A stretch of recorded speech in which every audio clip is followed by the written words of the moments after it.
Imana ihaye umutima we kunezerwa, maze igihe ubaba yari kujya kwishima, maze igihe ushavu yari kujya kwishima. Ntabwo ariko bizaba kuba mutegereje, ntabwo ariko bizaba kuba mwiringiye, ntabwo ari ako gahinda uzahorana, ntabwo ari ayo marira uzahorana. Nkuzaniye ihumure. Hari Imana ireba ibyo utabonye, hari Imana ireba ibyo ahihishe, hari Imana yitegereje irakubona uri mu cyumba uri kurira, hari Imana yakubonye uhiga imihigo, hari Imana yakubonye urwana intambara abantu batazi, hari Imana yakubonye uvuga bakagucecekesha, hari Imana yakubonye ubwiriza ntibabyiteho, hari Imana yakubonye uhanura ntibabyumve. Ariko iravuze ngo noneho impamvu byari bimeze gutyo nta kunyu kari karimo, ariko aka kanya yodesasi wa yabiwa Elisa avuganye nawe aravuze ngo Uwiteka anazema kunyu. Gisashimwe. Umugoroba mwiza cyangwa igitondo cyiza aho muherereye hose. Tangiye mbibwira nitwa Yansoni Dorukasi, ndi umumama ushima Imana. Uyu mugoroba nifuje ko tuganira ijambo ry'Imana.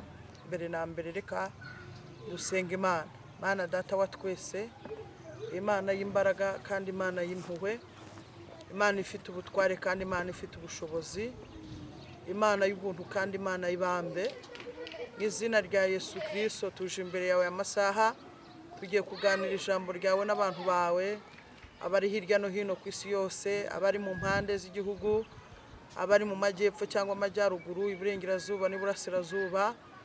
Unyemerere umwuka wawe wera adushyigikire, kandi imbabazi zawe zitubeho, ubwiza bwawe butugote, ntaba ari twe ahubwo izina ryawe riba ryo rihabwa icyubahiro. Nyemerera umuntu wese uri bumve iri jambo, Imana rigira ikintu rimwunguraho kandi rigira icyo rimukomezaho. Wari utentebutse rimwongerera imbaraga, wari unaniwe yongere ashyirwemo ibyiringiro, wari ubuza amahoro ayabone kubwira ijambo, wari ufite umubabaro yishime kubwira ijambo. Kandi unyemerere rigote kandi ntirisubirire amara masa, rikora icyarizanye. Urakoze kubw'ijambo ryawe kandi urakoze kubw'uyu mwanya uduhaye, ni mu izina rya Yesu Kristo tubisabye twizeye, amen. Tugiye kuganira ijambo ry'Imana dusanga mu gitabo cya kabiri cy'Abami. Turasoma ibice byaho bibiri n'umurongo waho wa 19 n'uwa 20 n'uwa 21 n'uwa 22. Kadusome mu izina rya Yesu. Bukeye abanyamudugudu baho babwira Elisa bati, dore uyu mudugudu uburyo uri heza nk'uko ubireba databuja, ariko amazi yaho ni mabi, kandi muri iki gihugu imyaka irarumba. Aravuga ati, nimunzanire imperezo nshya muyishyiremo umunyu. Nuko barayimuzanira. Arasohoka ajya ku isoko y'amazi amishamo umunyu. Aravuga ati, Uwiteka aravuze ngo ahamanuye aya mazi ntabwo azongera kwicana cyangwa kurumbya ukundi. Ni ijambo ry'Imana. Yesu nashimwe cyane. Aya masaha aho uherereye, aho uri, nkuzaniye ijambo rivuga ngo Uwiteka ahizemo umunyu. Mu bintu bimaze iminsi birura, mu ntambara umaze iminsi urwana, mu bibazo umaze iminsi uhura nabyo, humura Uwiteka aminjiyemo umunyu. Haleluya. Iri jambo riratubwiye ngo hari umudugudu bitaga Eriko. Uyu mudugudu wa Eriko bamaze kwambuka Abisiraheli, umugabo bita Yesuwa yarawuvumye. Amaze kuvuma guhera ako kanya ngo imyaka ikagirumba, amazi yaho ararura, ababyeyi baho ntibongera kubyara, abajyaga guhinga ntibongera kugira ikintu basarura, abajyaga kuvoma ntibongera kubona icyo kunywa. Ibintu biragenda biba ingorane, ibintu biragenda biba ibindi. Haleluya. Dushimiye Imana iziye mu gihe humura Imana igiye gushyira mu munyu. Haleluya. Nambara urimo urarwana, humura. Nubwo waruriye abantu, hari igihe ucuruza ariko ibyo ucuruza bikarura. Hari igihe ubana n'abantu ukabarurira. Hari igihe uhanura ariko ukarura. Hari igihe ubwiriza ariko ukarura. Hari igihe ufasha abantu ariko ukabarurira. Ariko Uwiteka muri uyu mugoroba cyangwa aya masaha avuganye nawe ngo ashyizemo umunyu. Haleluya. Muririmbye aravuga ngo ni byiza kureba ab'Imana bateranye bakundanye. Haleluya, haleluya, haleluya. Dushimiye Imana inaze makunyu. Hari igihe uri umukobwa mwiza, ariko kubera igihe urimo cyangwa kubera aho wavutse ukarura, uguteresa akagutereta uyu munsi, ejo bundi bikanga kubera ko byaruraga. Ariko nkuzaniye ubuhanuzi buvuga ngo Uwiteka anaze makunyu. Ariko Imana ishimwe ko yongeye kunaga makunyu. Hari igihe Imana ikubwira ubuzima, ariko ugategereza ubwo buzima Imana yakubwiye ukabona nta mpinduka, ukabona nta cyerekezo, ukabona ntaho uzagera, ukabona nta mateka azahinduka. Wakwitegereza ukareba aho uva n'aho ugeze, ukabona nta kizere gihinduka. Ariko nkuzaniye ubuhanuzi, nkuzaniye ijambo rivuga ngo Uwiteka anaze makunyu. Nubwo ayo mazi amaze igiharura, nubwo wasenze uburure bukanga kuvamo, nubwo waririmbye uburure bukanga kuvamo, nubwo wahanuye uburure bukanga kuvamo, nubwo wabwirije uburure bukanga kuvamo, ariko Uwiteka anaze makunyu. Ngo Elisa aravuga ngo nimunzanire umunyu, munzanire n'imperezo nshyashya. Ngo arabizana. Bibiliya iravuga ngo anagamo umunyu. Aravuga ngo yewe w'amazi we, umva uko Uwiteka avuze. Aravuze ngo ntuzongere kurura kandi ntuzongere kurumbya. Niko Uwiteka avuganye nawe. Aravuze ngo ntuzongere kurura kandi ntuzongere kurumbya. Aravuze ngo ntuzongere kurira kandi ntuzongere guhangayika. Imana ivuganye nawe, iravuze ngo tuza, ishyizemo umunyu. Haleluya. Yo, nta misozi nta n'inyanja nta bihe byabuze umugambi w'Imana kuzura. Nta misozi nta n'inyanja nta bihe byabuze umugambi w'Imana kuzura. Kuko ukuboko k'Uwiteka guhora kubayishaka bose ngo ibagirire neza. Kuko ukuboko k'Uwiteka guhora kubayishaka bose ngo ibagirire neza. Kuko ukuboko k'Uwiteka guhora kubayishaka bose ngo ibagirire neza. Mana ishimwe, Mana ishimwe wowe umaze igihe urira. Mana ishimwe wowe umaze igihe ushavuye. Mana ishimwe wowe ufite ubukene. Mana ishimwe wowe ubabaye. Shyamba ry'ihumura rikugezeho aka kanya aho uri, aka kanya aho uryamye, aka kanya aho uri mu kazi. Sinzi aho uherereye, sinzi ibibazo urimo, sinzi intambara uri kurwana, sinzi ingorane zikwicariye, sinzi amatika akwicariye. Ariko umva ijambo ry'Uwiteka. Uwiteka aravuze ngo anaze makunyu. Noneho bigiye kuryoha. Bimaze igihe bikururira. Wasenganye n'abantu ariko barakururira. Wubatse urugo ariko kuva urwinjiyemo rwarakururiye. Wakundanye n'imiryango ariko kuva ubanye nayo yarakururiye. Haleluya. Hari igihe ubyara abana kuva umubyaye akakururira. Hari igihe uba mu itorero rikarura.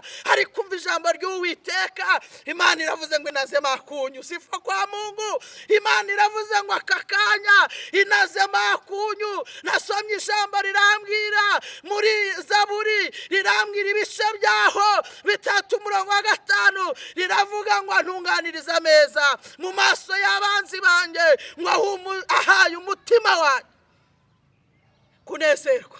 Imana ihaye umutima wawe kunezerwa. Maze igihe ubabaye ari kujye kwishima, maze igihe ushavuye ari kujye kwishima. Ntabwo ariko bizaba kuba mutegereje, ntabwo ariko bizaba kuba mwiringiye, ntabwo ari ako gahinda uzahorana, ntabwo ari ayo marira uzahorana. Nkuzaniye ihumure. Hari Imana ireba ibyo utabonye, hari Imana ireba ibyo ahihishe, hari Imana yitegereje irakubona uri mu cyumba uri kurira, hari Imana yakubonye uhiga imihigo, hari Imana yakubonye urwana intambara abantu batazi, hari Imana yakubonye uvuga bakagucecekesha. Hari Imana yakubonye ubwiriza ntibabyiteho, hari Imana yakubonye uhanura ntibabyumve, ariko iravuze ngo noneho impamvu byari bimeze gutyo nta kunyu kari karimo, ariko aka kanya yodesasi wayabiwa Elisa avuganye nawe aravuze ngo Uwiteka anazema akunyu kagiye mu izina rya Yesu. Hakira kubohoka, hakira ubuzima. Zene wa bine takidesasi wa yabiniwa ni mini takidesa leshasi wa yabiniwa nini takiwa biwa. Muririmbyi yaravuze ngo noneho ntacyo umubabaro ntwaye, umubabaro ntukiri icyo gutwara. Yesu yaratsinze mu izina rya Yesu. Intambara zigiye gushira. Haguruka dusenga Imana, haguruka duhamagara imbaraga z'Imana, haguruka ubohoke, ongera wambara ibyiringiro, ongera wambara ubuzima, ongera wambara imibereho, ongera wiyumvemo imbaraga, kuko Uwiteka nazema akunyu. Mani nazema akunyu. Ubushomeri bwari bukwishe nuko byaruraga, ubuzima bwari bugucanze nuko byaruraga, wajya kudepoza bikanga ariko byaruraga, wajya gukora ubukwe bugapfa ariko byaruraga, ariko we ntabwo uri kunyumva. Nimunyumvishije tera haleluya. Wajya kugira inshuti zikagenda ntacyo mupfuye, ariko nuko byaruraga. Hari abantu batambutse urabona ko utari buhanyure, ariko nuko birura, wamaze kwitakariza icyizere. Ariko ijambo ry'Uwiteka riravuze ngo ayo mazi ntabwo azongera kurura, nta nubwo azongera kurumbya. ni ku Uwiteka avuganye nawe. Pfukama dusenga Imana, pfukama dusenga Imana. Haracyari impinduka, haracyari ubuzima bwiza, haracyari Imana ibohora, haracyari Imana irwana intambara, haracyari Imana. Jambo ryarambwiye ngo hari kurira kwararira umuntu ari nijoro, ngo ariko bwacyari mu gitondo impundu zikavuga. Pfukama dusenga Imana, pfukama dusenga Imana ihindura amateka. Ndaguhanurira ndakubwira ngo uyu munsi hari impinduka igiye kubona ku buzima bwawe, kuko ibyaruraga Uwiteka ashizemo umunyu. Byaruraga Uwiteka ashizemo umunyu. Wa mukobwa w'ibyaruraga Uwiteka ashizemo umunyu. Wa mupapa w'ibyari bimaze iminsi bikururira Imana ishizemo umunyu. Wa muhanuzi w'ibyari bimaze iminsi bikururira Imana ishizemo umunyu. Yewe wa muvuga butuma ibintu bimaze iminsi bikururira Uwiteka nazema akunyu. Bana mu izina rya Yesu. Saniwa bi enetakidesa. Uri Imana y'imbaraga. Turagushimye kuri Imana y'ibihe, turagushimye kuri Imana y'imbaraga. Zanimini takidesa siwa yabinwa jiniwa adisasi enewabiwa. Turakunezerewe yuko hari amateka ugiye guhindura y'abantu. Zaniwa bi enetakidesa siwa.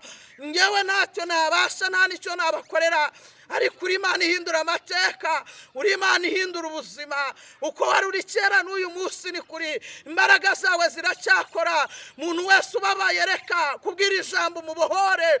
Muntu wese ucyumvira ijambo imbaraga zimugarukemo, yongera agira ubuzima, yongera agira imibereho. Winisasi edesasi wa. Ijambo ryaravuze ngo biremwe nonaha ntabwo twigeze kubimenya. Gira abantu remera amashimwe kuko unaze mu munyu. Urakoze kubikoze, kandi urakoze kudutabaye, urakoze kugiye kubarwanirira, urakoze kubaremeye amashimwe. Ni mu izina rya Yesu Kristo, amen. Ushimye Imana yabanye natwe muri uyu mwanya tumaranye namwe imbere yanyu. Tubashimira mwebwe mwaduteze amatwi mukaduha umwanya. Tubasaba gukanda subscribe, like, share, gusharinga. Imana ibahe umugisha, kandi Imana igumeze kubashyigikira. Imbaraga z'Imana zibabeho, ubwiza bw'Imana bubabeho. Bye. Yesu abahe umugisha.